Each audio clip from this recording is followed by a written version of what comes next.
सोचिए जरा, एक ऐसी दुनिया जहां महिलाओं को मतलब पैसे कौड़ी के मामलों से बिल्कुल दूर रखा जाता था। हाँ, सोच से भी परे लगता है आज। और फिर सोचिए एक ऐसी महिला के बारे में जिसने न सिर्फ ये सारी बाधाएं तोड़ी, बल्कि अपने वक्त की शायद दुनिया की सबसे अमीर इंसान बनी। और वो भी कैसे? एक ऐसा जीवन जीकर जिसके बारे में सुनकर लोग चौंक जाते हैं। किफायत की मिसाल या शायद कुछ और? बिल्कुल। आज हम ऐसी ही एक असाधारण शख्सियत की कहानी, उनकी जिंदगी, उनकी निवेश के तरीके, इन सब पर थोड़ी गहराई से बात करेंगे। उनके शुरुआती दिनों से लेकर उनके वित्तीय दांव पेच और हाँ, उनसे जुड़े कुछ विवाद भी। हाँ, ये कहानी है गजब की दूरदर्शिता की, कमाल के अनुशासन की और शायद जैसा आपने कहा थोड़ी सी अनोखी सोच की भी। हम देखेंगे कि कैसे एक महिला ने उस दौर में जब ये लगभग नामुमकिन सा लगता था, फाइनेंस की दुनिया पर अपनी धाक जमाई। उनका एक मूल मंत्र था, है ना? हाँ बिल्कुल। तब खरीदो जब कोई पूछना रहा हो, और तब बेचो जब हर कोई उसे पाने के लिए मतलब बिल्कुल बेताब हो। सीधा फंडा। तो ये थी हैटी ग्रीन। कुछ लोग उन्हें वॉल स्ट्रीट की रानी कहते थे, कुछ शायद डायन भी कहते हों। हाँ, नाम तो कई मिले उन्हें। एक ऐसी निवेशक जिन्होंने बेंजामिन ग्राहम जैसे दिग्गजों से भी दशकों पहले वैल्यू इन्वेस्टिंग के सिद्धांत अपना लिए थे। मतलब कंपनी की असली कीमत पहचानना और जब बाजार डरा हुआ हो, कीमतें गिरी हो, तब निवेश करना। सिर्फ ये देखकर नहीं कि सस्ता है। सही।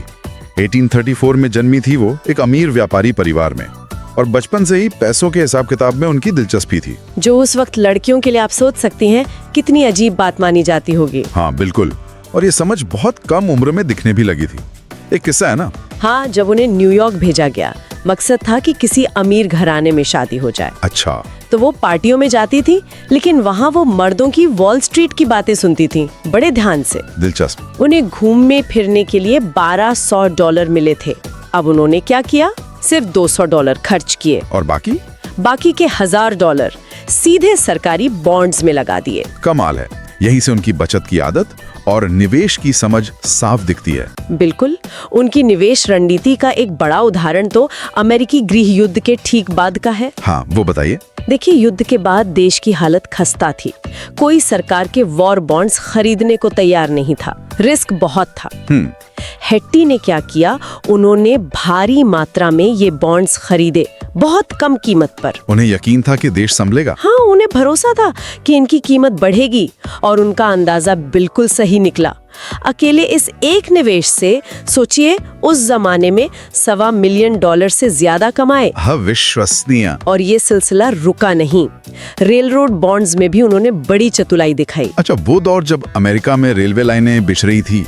विकास तो तेजी से हो रहा था, लेकिन वो बाजार मतलब बहुत सट्टेबाजी वाला था।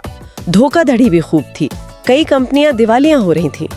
तो ऐसे माहौल में सही निवेश ढूंढना तो मुश्किल रहा होगा। बहुत मुश्किल। पर हेटी इसमें कामयाब रही। उनकी खासियत थी कि वो बाजार की घबराहट या किसी संकट के दौर से और ज्यादा मजबूत होकर निकलती थी। जैसे 1873, 1893 के संकट और खासकर 1907 का बड़ा वित्तीय संकट। हाँ, 1907 का संकट तो बहुत बड़ा था। बैंक फेल हो रहे थे, लोगों का पैसा डूब रहा था और कोई सेंट्रल बैंक भी नहीं था जो हालात संभाले। तब जेबी मॉर्गन जैसे बड़े फाइनेंस सामने आए थे ना? बिल्कुल। उन्होंने देश के सबसे अमीर लोगों से मदद मांगी और हेटी ग्रीन उन चुनिंदा लोगों में थी जिन्होंने न सिर्फ पैसा उधार दिया बल्कि उन्होंने संकट को पहले ही भांप लिया था और कई छोटे बड़े बिजनेसेस को पहले ही कर्ज देकर उनकी मदद की थी, जिससे उन्हें अच्छा मुनाफा भी हुआ। मतलब संकट में भी अवसर ढूंढ लिया। हाँ, वो इस संकट से पहले से कहीं ज्यादा अमीर होकर निकली। और ये सब उन्होंने किया बेहद किफायती, कुछ लोग तो कहेंगे कंजूसी भरा जीवन जीते हुए। हाँ, और एक और खास बात, वो उधार लेकर या मार्जिन पर निवेश करने से सख्ती से बचती थी। मार्जिन यानी ब्रोकर से उधार लेकर शेयर खरीदना, जोखिम भरा हो सकता है बहुत ज्यादा। और इसी बात पर उनके पति एडवर्ड ग्रीन, जो खुद भी एक सफल व्यापारी थे, उनसे उनका मतभेद हुआ। अच्छा, एडवर्ड ने मार्जिन पर निवेश किया था? हाँ, भारी निवेश किया और उन पर करीब $7 लाख से ज्यादा का कर्ज चढ़ गया। ओह, और फिर? क्योंकि उनके खाते एक ही बैंक में थे, बैंक ने क्या किया?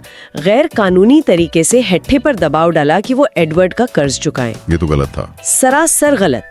हेट्टी ने कर्ज चुका तो दिया, लेकिन वो इस बात से बेहद नाराज हुई। इस घटना के बाद वो और उनके पति मतलब लगभग अलग ही हो गए। ये उनके जीवन का एक बड़ा विवाद बन गया। हाँ, और दूसरा बड़ा विवाद उनकी चाची सिल्विया हॉवलैंड की वसीयत से जुड़ा था। वसीयत का मामला क्या हुआ था उसमें? चाची अपनी ज्यादातर संपत्ति एक ट्रस्ट फंड में छोड़ गईं, जिससे हेट्टी को नियमित आमदनी होती। ट्रस्ट फंड मतलब पैसा किसी ट्रस्टी के कंट्रोल में और हेट्टी को सिर्फ इनकम मिलती थी। बिल्कुल। हेट्टी को लगा कि वो खुद उस पैसे का बेहतर मैनेजमेंट कर सकती हैं, तो आरोप ये लगा कि उन्होंने वसीयत में एक दूसरा पन्ना जोड़ने के लिए चाची के नकली दस्तखत किए थे। अरे बाप रे, ये तो गंभीर आरोप था। बहुत गंभीर। मामला सालों तक अदालत में चला और आखिर में गणितीय सबूतों के आधार पर फैसला उनके खिलाफ गया। तो इन विवादों ने उनकी छवि को और पेचीदा बना दिया। हाँ बिल्कुल, उनकी शख्सियत के जटिल पहलू सामने आए। इन सब उतार चढ़ावों और विवादों के बावजूद जब 1916 में उनका निधन हुआ, तब उनकी कुल संपत्ति का अनुमान कितना था? लगभग $100 मिलियन। $100 मिलियन आज के हिसाब से तो एक कई अरब डॉलर होंगे। हाँ, इस दौलत ने उन्हें दुनिया की सबसे अमीर महिला बना दिया और उनकी सारी संपत्ति उनके 2 बच्चों नेड और सिल्विया को विरासत में मिली। हेटी ग्रीन की कहानी वाकई सोचने पर मजबूर करते हैं। हाँ? है ना? बहुत कुछ सोचने पर। आज का दौर देखिए, शेयर बाजार में कितनी तेजी से उतार चढ़ाव आते हैं। क्रेडिट कार्ड, लोन, कर्ज कितनी आसानी से मिल जाता है और जल्दी पैसा कमाने का दबाव भी बहुत है। ऐसे में हेटी ग्रीन का अनुशासन, भीड़ से अलग चलने की हिम्मत मतलब कंट्रेरियन थिंकिंग और कर्ज से दूरी, इन सिद्धांतों की आज क्या अहमियत है। भले ही उनके निजी जीवन और कंजूसी के किस्से हमें अजीब लगे, हाँ। वो कितने भी अजीब क्यों ना लगे, क्या उनके वित्तीय सिद्धांतों में आज भी हमारे लिए कोई सबक छिपा है? ये एक विचार करने वाला सवाल।